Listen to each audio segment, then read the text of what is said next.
O Senhor esteja convosco. Ele está no meio de nós.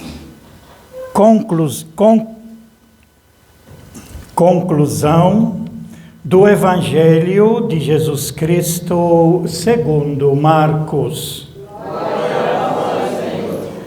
Naquele tempo, Jesus se manifestou aos 11 discípulos e lhes disse: Ide pelo mundo inteiro e anunciai o Evangelho a toda criatura. Quem crer e for batizado será salvo. Quem não crer será condenado. Os sinais que acompanharão aqueles que crerem serão estes: expulsarão demônios em meu nome, falarão novas línguas. Se pregarem em serpentes ou beberem algum veneno mortal, não lhes fará mal algum. Quando impuserem as mãos sobre os doentes, eles ficarão curados. Depois de falar com os discípulos, o Senhor Jesus foi levado ao céu e sentou-se à direita de Deus. Os discípulos então saíram e pregaram por toda parte. O Senhor os ajudava e confirmava sua palavra por meio dos sinais que a acompanhavam.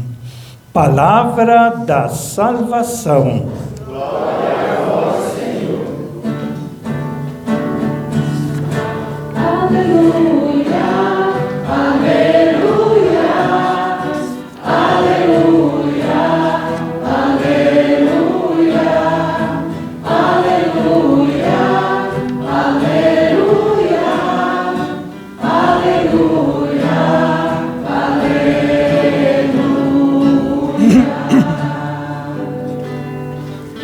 Que estas palavras sirvam para o perdão de todos os nossos pecados. Amém. Podemos ficar sentados. Meus pesados irmãos, aqui na comunidade São Francisco de Assis, da paróquia Nossa Senhora Aparecida de Helena Maria. Hoje nós estamos perto de fechar o tempo pascal, que é 50 dias, entre o dia da ressurreição de Jesus e, confirmado isso, e que tem o mesmo sentido, o dia de Pentecostes. Segundo a nossa leitura dos Atos dos Apóstolos, que mais caracteriza essa festa de hoje, chamada Ascensão do Senhor, depois de 40 dias, como diz aqui a nossa leitura, durante 40 dias apareceu-lhes falando do reino de Deus com seus apóstolos. Nós vimos nos primeiros domingos da Páscoa. A Páscoa são 6 domingos, a Ascensão tem o 7º domingo que nós não fazemos, porque cairia hoje, no dia da Ascensão de Jesus, e depois tem a festa de Pentecostes. 40 dias depois da ressurreição de Jesus, caiu na quinta-feira passada, onde em vários lugares do mundo, inclusive Roma, e onde celebra o calendário estrito, de acordo com o que foi planejado, celebraram essa festa da Ascensão. Inclusive o Papa celebrou essa festa na quinta-feira passada, que eram os 40 dias. Depois, hoje, seria o 7º domingo da Páscoa, onde costumamos ler uma leitura do capítulo 17 de João, que é contado o discurso sacerdotal de Jesus, onde apela muito sobre a questão da unidade, que todos sejam um. Que o tema, aliás, abrindo uma pequena parêntese, é o tema que vai ser tratado agora, a semana chamada Semana de Oração pela Unidade dos Cristãos, essa semana que inicia hoje, até o dia de Pentecostes, domingo que vem. E a Semana de Oração pela Unidade dos Cristãos, portanto, do dia 12 ao dia 19, o tema que foi escolhido, isso a unidade entre os cristãos, quer dizer, aqueles que acreditam em Jesus e no seu projeto. Amarás a Deus e a pessoa próxima como a ti mesmo, que é o tema que foi escolhido, que quem vai fazer essa semana, durante a semana toda, vai fazer uma reflexão sobre esse tema, tanto nós católicos quanto outros, de outras igrejas cristãs, chamada Semana de Unidade dos Cristãos. Então, a festa que nós estamos celebrando hoje, que caiu exatamente onde deveríamos celebrar o 7º domingo da Páscoa, a igreja colocou essa festa da Ascensão do Senhor. Nessa festa da Ascensão do Senhor, caracterizada pela primeira leitura, Jesus agora, após 40 dias de permanência com eles, explicando para eles, falando do reino de Deus, agora, durante uma refeição, deu-lhes esta ordem: não vos afasteis de Jerusalém, mas esperai a realização da promessa do Pai, da qual vós me ouvistes falar. João Batista batizou com água, vós, porém, sereis batizados com o Espírito Santo, que é o Espírito de Deus, e que já existia desde a criação, no Antigo Testamento. Mas como que é esse Espírito de Deus?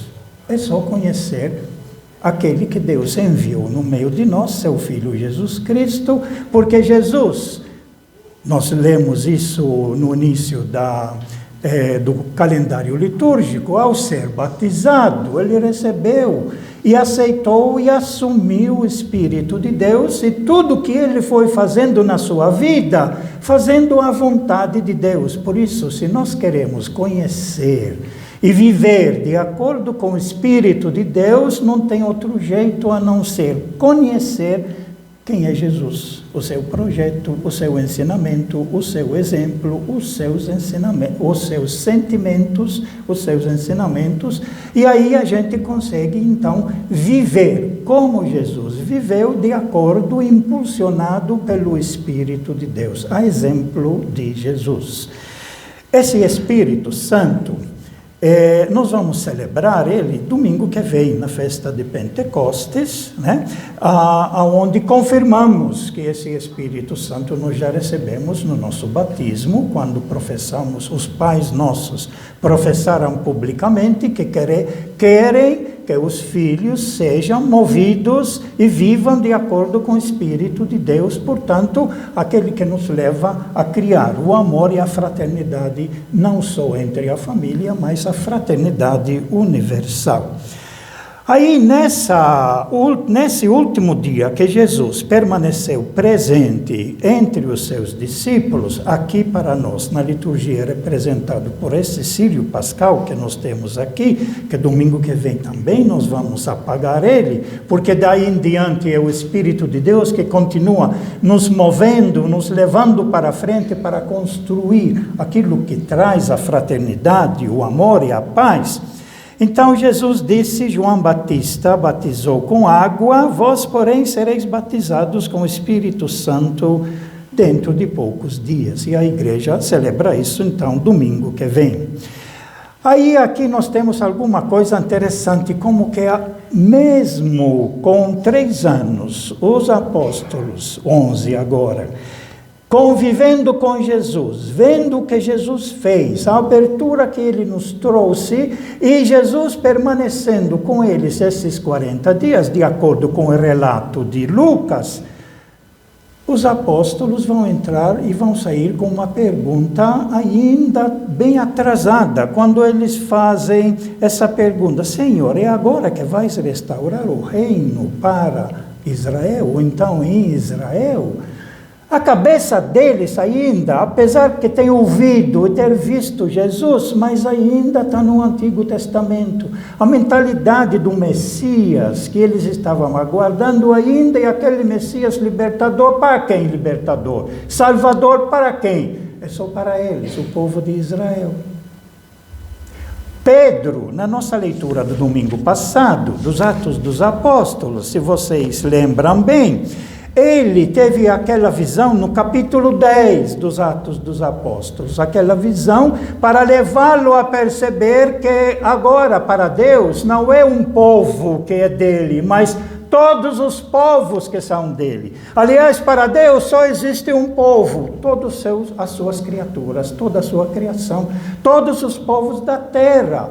Mas a mentalidade desse povo do Antigo Testamento, de onde vêm todos os discípulos, os apóstolos de Jesus, é o Antigo Testamento, é o povo de Israel. Então eles querem estabelecer o reino para o povo de Israel, e Jesus já tinha falado antes, Jesus os instruiu aqui sobre o reino de Deus. E o reino de Deus, Jesus mostrou que é para todos os filhos.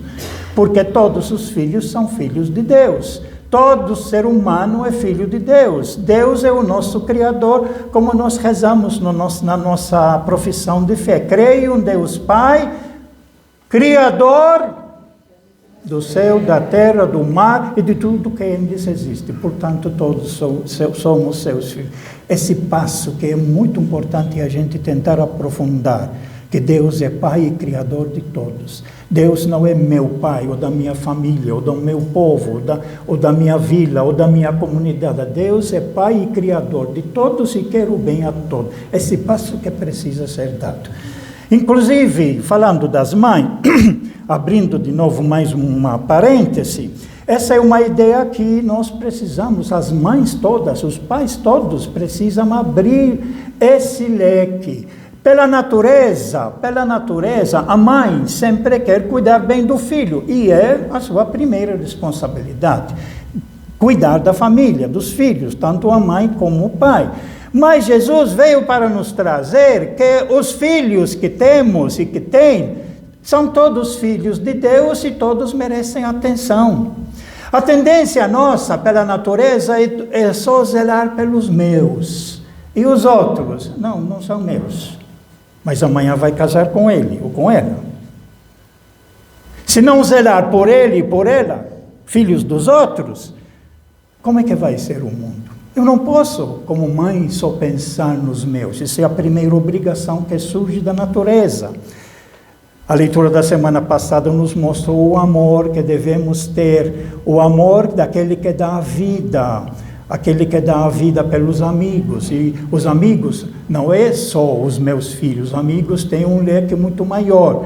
Então, dar a vida para todos. Olha, se as mães de hoje, que zelam tanto pelos seus filhos, tivessem esse amor aberto, não apenas para os seus, mas para outros filhos.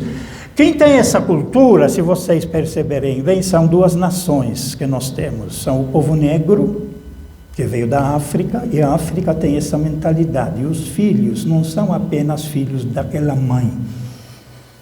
A responsabilidade dos filhos é de todas as mães para esses filhos. Até aqui sobrou alguma coisa quando eles fazem atividades. A mãe negra normalmente não se preocupa apenas pelos filhos dela, mas se preocupa pelos filhos da grande família. Mas quem tem essa ideia, que ainda estão frutos da própria natureza, são o povo indígena. E o povo indígena, as mães, não cuidam apenas e não se preocupam apenas com seus próprios filhos, da sua família que nasceram dela, mas elas cuidam dos filhos todos, das filhas todas, das crianças todas. Essa é uma experiência exatamente evangélica, porque todos somos filhos de Deus. Dentro da nossa estrutura que nós fomos formados, chamada capitalista, infelizmente, nós fomos levados ao muito individualismo. Pensar só em mim, pensar só nos meus. E os outros? Pois é. Jesus veio para nos mostrar e abrir os olhos. Nós precisamos pensar em todos os filhos de Deus, porque todos somos seus filhos. Nós precisamos pensar em todos. Essa parte, se as mães que doam tanto a sua vida pelos próprios filhos, abrissem um pouco mais o coração e se preocupar com o bem que seria para todos, o nosso Brasil seria totalmente diferente. Não continuamos com essa mentalidade, só penso em mim, só penso na minha família, porque todos somos uma grande família de Deus. E a verdadeira mãe, com certeza, de acordo com o coração de Deus, seria a mãe que preocupa-se com seus próprios filhos, mas abre os olhos e estende a mão a todos os outros filhos de todas as outras mães. E nós temos muita mãe hoje que se preocupa não só com os dela, mas se preocupa com os outros. Certas posições que várias mães estão assumindo na sociedade, seja na vida social, seja na vida política, é um sinal disso. Mulheres que lutam pela vida de todo o povo, porque todos somos filhos de Deus. Fechando a parêntese, voltando aqui, então, a pergunta que eles fazem aqui nos Atos dos Apóstolos: Senhor, é agora que vais restaurar o reino de Israel? E como eu falei na semana passada, Pedro caiu a ficha no capítulo 10, quando ele vai dizer: eu vejo que Deus não faz distinção entre as pessoas por se tratar de uma nação ou outra nação, porque até então ele pensava que Deus faz privilégio para o povo de Israel por ser considerado o povo de Deus. E aí Pedro, na sua declaração da semana passada, no 6º domingo, ele vai dizer na primeira leitura: pelo contrário, Deus aceita quem o teme e pratica a justiça, qualquer que seja a nação que pertença. Portanto, para Deus, Ele não faz distinção entre uma ou outra nação. Ele faz distinção, sim, entre aqueles que fazem o bem e aqueles que fazem o mal. Aí Ele faz distinção. Para aqueles que fazem o mal, o Antigo Testamento todo, o próprio Jesus, como grande profeta, sempre grita para eles mudar de vida, para se converter. E para aqueles que fazem o bem, Deus os sustenta, os dá força para continuarem construindo a vida aberta para todo o povo de Deus. A resposta que Jesus Cristo dá aqui nos Atos dos Apóstolos, ele vai dizer assim: não cabe a vocês saber os tempos e os momentos que o Pai determinou com a sua própria autoridade, mas recebereis o poder do Espírito Santo, que descerá sobre vós para serdes minhas testemunhas. Aonde? Iniciando aqui onde nós estamos, em Jerusalém, onde, de acordo com o Evangelho de Lucas, ele pediu, o Espírito desceu em Jerusalém. Em Jerusalém, depois ampliando no estado da Judeia, depois subindo ao norte a Samaria, e subindo mais ao norte, aí até os confins da terra. Portanto, aqui nós temos um pouco o significado da ascensão de Jesus. O que significa a ascensão de Jesus? Jesus está presente. Diz a nossa última parte aqui: depois de dizer isso, Jesus foi levado ao céu à vista deles. Uma nuvem o encobriu de forma que seus olhos não podiam mais vê-lo.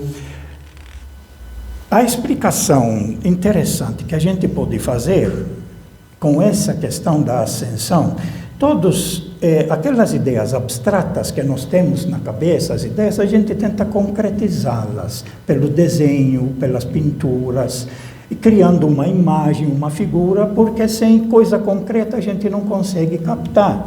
E eles tentaram mostrar que, como para eles o céu é lá em cima, e Deus está no céu, nós estamos aqui na terra. Os mortos estão embaixo da terra. Essa era a mentalidade judaica de dividir o mundo, né? Embaixo da terra, os mortos. Na terra aqui são os nossos vivos. Deus está onde? Segundo o Antigo Testamento, Deus está lá no céu. Jesus nos mostrou, lógico, corrigindo tudo isso, Deus está presente na nossa vida. Jesus está presente, caminhando conosco. Eu estarei com vocês até o fim dos tempos, né? Mas na cabeça nossa, que foi formada assim, quando a gente fala de Deus, olha para o céu. É a mentalidade que nós temos. Mas olhar para o céu pode ter um outro significado muito interessante. Nós vivos aqui, que estamos aqui, qual é o contato que nós conseguimos fazer fisicamente? É onde nós moramos, a nossa família, o nosso bairro, onde pega o ônibus, tudo, é limitado. A presença de Jesus física, quando ele viveu com seus apóstolos, era limitada ao local onde ele podia caminhar fisicamente. Agora, Jesus subindo ao céu significa que todo o seu projeto, todo o seu ensinamento, que os apóstolos vão levar para a frente, agora ele pode ser visto por todos. Porque quem está lá em cima, no céu, vê tudo. O mundo está virando e quem está lá em cima vê tudo. Quer dizer, ele está presente em todo lugar. O seu projeto de amor, de fraternidade agora já não é mais coisa amarrada, física, a um local, mas agora ela está presente e ela para ser espalhada para todo mundo. Por isso que a festa do domingo que vem de Pentecostes é uma festa onde o Espírito que eles recebem, que é o Espírito de Jesus, esse Espírito vai levar para eles, para o mundo todo. Por isso que a primeira leitura, domingo, tinha 14 nações lá presentes para mostrar que a missão nossa agora, vão pelo mundo inteiro, levar essa boa nova a todos os povos e a todas as nações. E a presença, a ascensão de Jesus presente no céu, na verdade, ela pode significar exatamente isso. Esse evangelho que Jesus Cristo nos trouxe do seu reino, ele precisa ser levado para todos os povos e todas as nações. O nosso evangelho, ele coloca 4 coisas, para a gente fechar a reflexão nossa, ele coloca 4 coisas que estão no evangelho de Marcos. A última parte que foi acrescentada posteriormente, não faz parte da primeira do evangelho de Marcos. É um acréscimo, mas como faz parte do Evangelho que a igreja nos passou, para nós faz parte do Evangelho. Então ele diz 4 sinais que vão acompanhar aqueles que levam o Evangelho a toda criatura. Ide pelo mundo inteiro e anunciai o Evangelho, a boa nova a toda criatura.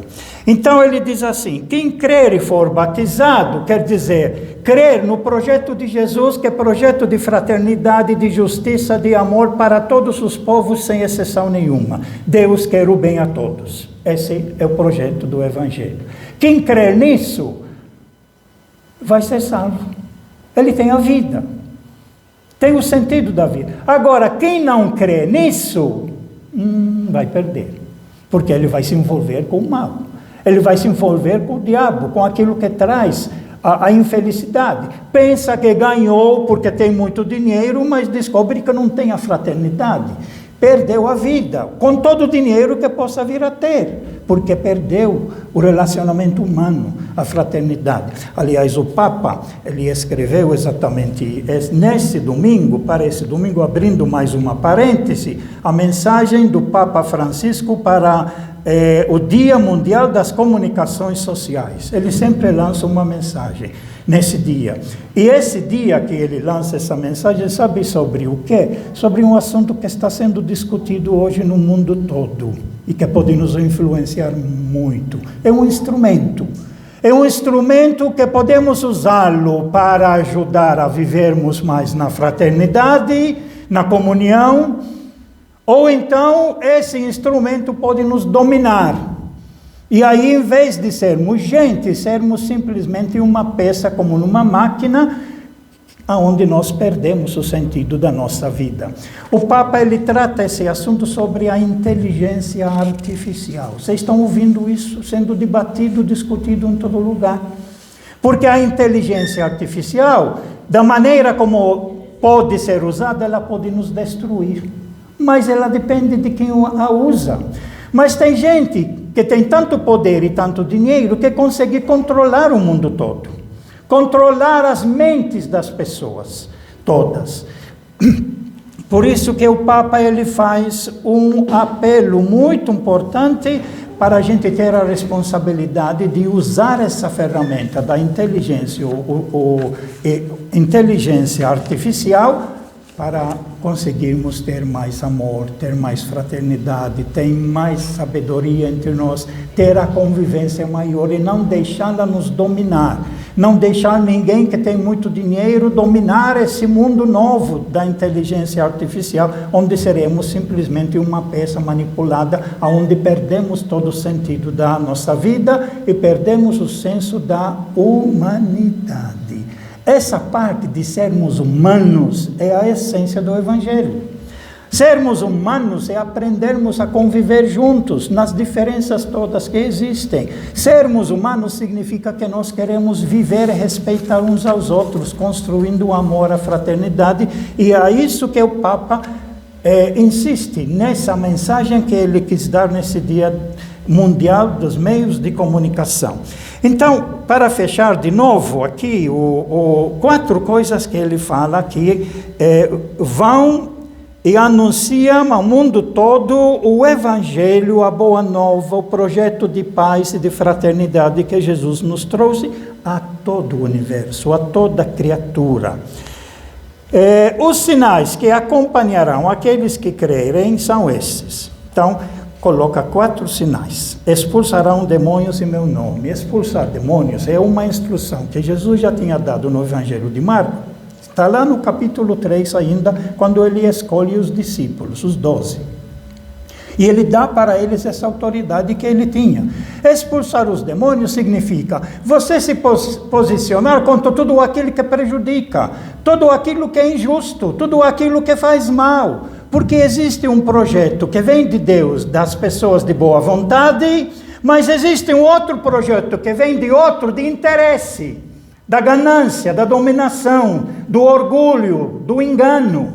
São 2 projetos. Esse projeto do mal, nós temos que vencê-lo, nós temos que lutar contra ele. É muito, muito interessante aqui, ligado de novo à questão da mensagem do Papa, quando ele fala da questão das fake news. Como crescem as fake news, nós estamos vendo e nós precisamos rezar, e tem gente que já doou sua contribuição por tudo aquilo que está acontecendo lá no Rio Grande do Sul. Aonde dentro de tanta desgraça que está acontecendo, contra tanta gente que já perdeu a vida e outros ainda não foram encontrados, ainda encontra gente que levanta falso para enganar as pessoas. Em vez de ajudar, levanta falso, chamados fake news. E isso o Papa faz atenção, reflete. Essa questão das fake news, ela existe desde o início. Né? Quando Eva, ela foi enganada pela serpente. Quando Deus pergunta para ela, por que você fez isso? Ela falou, a serpente me enganou, me passou informação errada. E como eu não soube decifrar que foi errada, eu segui o exemplo, aquilo que ela me pediu fazer e eu fiz. Isso é fake news. E o Papa alerta contra isso. Esse vem do diabo. Esse vem daquele que é contra Deus, que levanta falso exatamente para enganar as pessoas. Porque para ele não interessa a vida das pessoas. Para essas pessoas, são chamadas no Brasil, para a gente não confundir, são chamadas no Brasil o pessoal de direita. O pessoal que querem só o dinheiro, que não interessa as pessoas, que querem ganhar e faturar sempre, que querem dominar sempre. Esses são chamados de direita.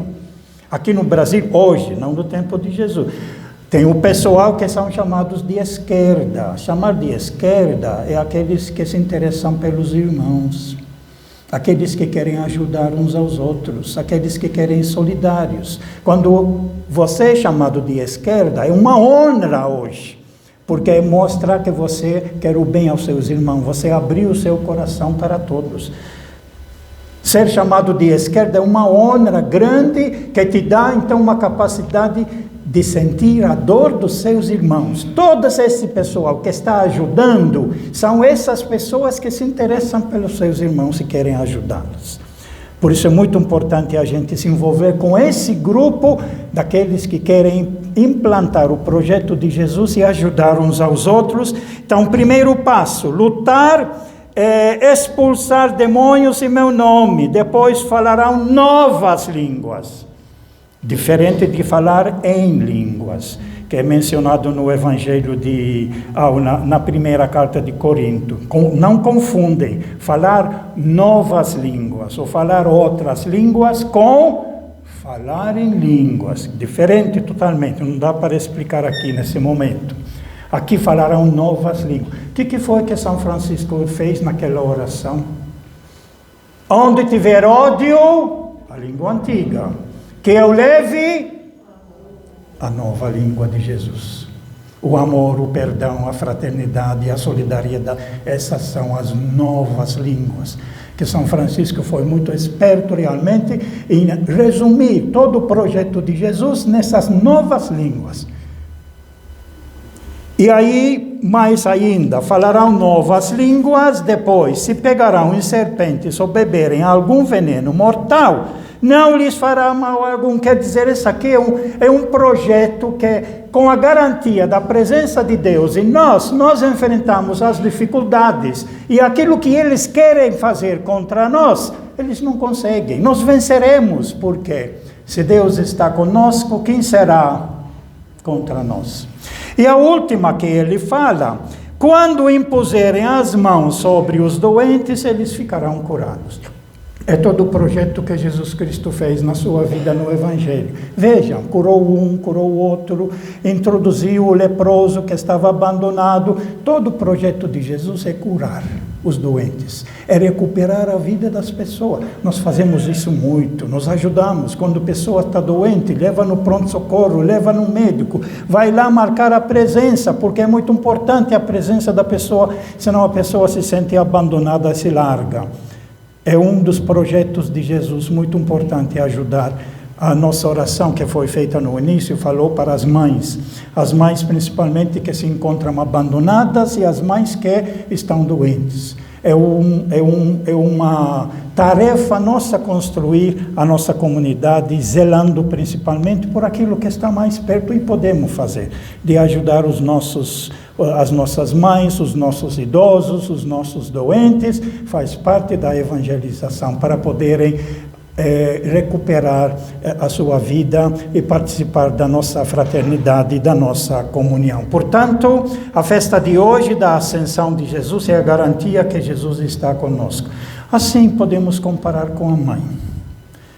A sua mãe, seja presente, ou seja, que já faleceu, ou seja, que está longe, ela está presente em você. A minha mãe já faleceu há muito tempo, está lá em Malta. Os restos mortais estão lá no cemitério. Os restos mortais. Mas ela não está lá. Ela está aqui. Em qualquer lugar que eu for no mundo, eu pego o avião e vou no Japão, ou como eu fiz aqui, vim para o Brasil, só pensar um pouquinho, fechar um pouco os olhos, lembrar alguma coisa, eu consigo montar toda a história que eu convivi com minha mãe. E lembrar coisas que ela me fazia, e vendo como ela fazia. Eu trago tudo isso porque está aqui dentro de mim, dentro do meu coração. Ela está presente. Essa é a ascensão de Jesus. Está lá no céu, mas não longe não. Está presente, e presente para todos. E ninguém tem privilégio. Jesus quer estar presente em todos, para mostrar que nós precisamos aprender do seu projeto a construirmos o seu reino de fraternidade e paz. Louvado seja nosso Senhor Jesus Cristo. Creio